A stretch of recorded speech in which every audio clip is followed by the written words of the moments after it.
The NBA, just like most professional sports, are being dominated by statistics and data more so than ever before now. With so much information at our disposal nowadays, we have a better understanding of how good each individual player's production is, and while there are so many new advanced metrics being introduced over the last few years, the basic statistical categories are still very important. For today's video, we'll be running through the 5 major statistical categories, being points, assists, rebounds, steals, and blocks, and I'll be making my predictions for who I believe will lead the league in each of these categories, along with 2 runner-ups at each spot as well. There will be plenty of familiar faces, and even some newcomers to the top of these categories too. Before we start though, if you enjoy the content, make sure to like the video and subscribe to the channel, as not only does it help out a ton, but I would also very much appreciate it. Now with that being said, let's begin. The category we'll start things off with is blocks per game, and my prediction who will average the most in this season is Myles Turner of the Indiana Pacers. Turner was the player who led this category last season, swatting a ridiculous 3.4 shots per game, and he'll still have plenty of opportunity to replicate that production this season. Not only did he manage to block the most shots last year, but he also had the highest block percentage at 8.8%, and it's not a case of this production being a one-time thing either, because in each of the last 5 seasons, he has ranked in the top 4 in this category, while leading the league 2 seasons ago as well in blocks. He's always amongst the best in the league at blocking shots, and it doesn't seem like he's about to slow down either. Now, as for the 2 players that will be runner-ups in this category, it will definitely be a tight race, because both Rudy Gobert and Clint Capela will be on his tail. Gobert is a multiple-time Defensive Player of the Year winner, and his work as a rim protector definitely speaks for itself, because he anchors one of the best defenses year in and year out. He, too, tends to hover near the top of the blocks category, and last year he was the runner-up in this category. As for Capela, he made a strong first impression last season with the Hawks, and will look to build on that momentum in his second season playing with the team. His length, athleticism, as always made him a force around the basket, and his rim protection was key to the Hawks' playoff run last year. The next category we'll be predicting the leader of is steals per game, and the player that I think will take this crown in 2022 is Ben Simmons. We still have no clue what team Ben will be playing for this season, but after the circus he's gone through this offseason, following a year where he finished as the runner-up in the Defensive Player of the Year category, he's going to want to come out with a sense of urgency and remind everyone who he is on that end of the floor. He led the NBA in steals per game 2 seasons ago, and as he began to emerge as a truly elite defensive player, that is where he got his start. And while he only ranked 7th last season in this category, a new chip on his shoulder could get him right back to the top, whether it be in Philadelphia or elsewhere. He's got the size to match up with players at all positions, and the quickness to become a mismatch for them, and with his defensive IQ and instincts, he's as good as they come here.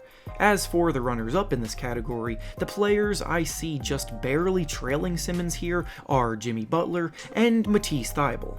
Butler is who led the league in this category last season, and again, he's always someone who consistently finds himself near the top of the steals category, so I have no reason to doubt him coming through yet again.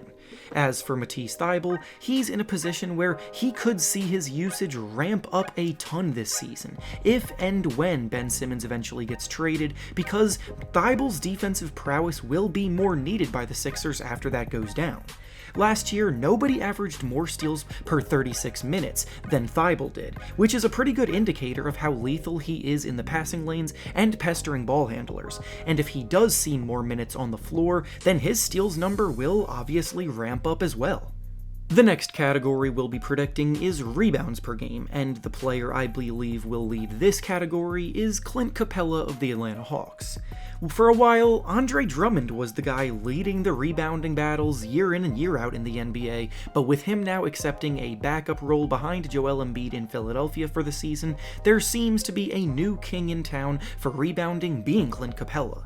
Capela led this category last season, grabbing 14.3 rebounds per game, and the year year before, he finished second behind Drummond, grabbing 13.8 per game, and with the Hawks running it back relatively the same, he will still be in the same role to dominate the glass. As for the runners-up here, there are plenty of bigs that grab a lot of rebounds, but the two that come to mind for me are Rudy Gobert and Joel Embiid. Gobert once again came in second in this category last season. He's still in the prime of his career, and the Jazz are set up to allow him to dominate the glass and absorb tons of rebounds still. Embiid wasn't necessarily one of the players at the very top here last season, but in 2019, he was the runner-up, grabbing 13.6 rebounds per game. And again, if Ben Simmons leaves town, then he and his 7 rebounds per game will need to be replaced, which is where Embiid could see a major uptick. The next category up for prediction is assists per game, and the player that I think will lead this category for 2022 is James Harden of the Brooklyn Nets. Harden is the ultimate offensive juggernaut, who has proven that he can single-handedly generate points at a historically impressive rate. In Houston, he was scoring with the best of them, but he also led the league in assists back in 2017, and ever since his arrival in Brooklyn, he's embraced much more of the initiator role, where he's actively seeking out teammates to put them into the best situations possible to score.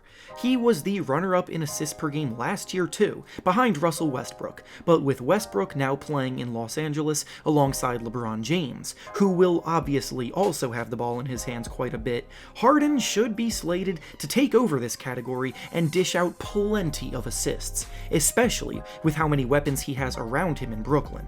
As for the runners-up, the two players that will be right on his tail are Trae Young and Russell Westbrook.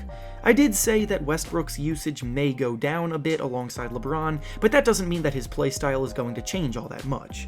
Westbrook is still one of the best facilitators, and while he may not be the leader in this category, I do still see him being near the top. Trae Young, on the other hand, is in full control of Atlanta's offense. He has such natural passing instincts when he penetrates, finding either the rolling big man for an easy basket at the rim or the open shooter out on the perimeter, and the fact that he poses a threat to score from all 3 levels opens things up a ton for his teammates too. And finally, the last category we'll be predicting is everybody's favorite, being points per game, and the player I think will lead the league in scoring this season is Damian Lillard of the Portland Trail Blazers. Lillard has really exploded as a scorer over the last 2 seasons, and it seems like he's on the brink of a scoring title, so this very well could be the year for him to take it home. He's more anxious for success than ever before, having made his thoughts on the team very clear this summer, so he seems ready to do whatever he can to lead them.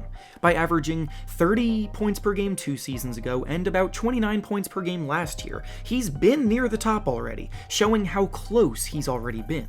Now, with that being said, this should end up being a ridiculously tight race, because the 2 players that I think will be right behind him are Bradley Beal and Kevin Durant. Beal was the runner-up in scoring last year, and even though Russell Westbrook isn't on the Wizards anymore, the team did bring in some other scoring talent, such as Spencer Dinwiddie, Kyle Kuzma, and Montrezl Harrell, who will all cut a bit into his usage, so I'm not as confident in him overtaking that number 1 spot. Kevin Durant, however, should be in for an even bigger scoring season now that Kyrie Irving may not end up playing with the team this year, so he'll be even more of a focal point while being someone who has 4 scoring titles to his name already, proving he's built for this.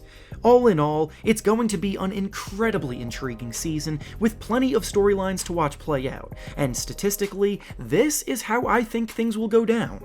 And with that being said, that's all I have for you today. Make sure to like the video, subscribe to the channel, and comment down below who you think will lead each of these statistical categories this season. Thanks for watching, and I'll see you all next time.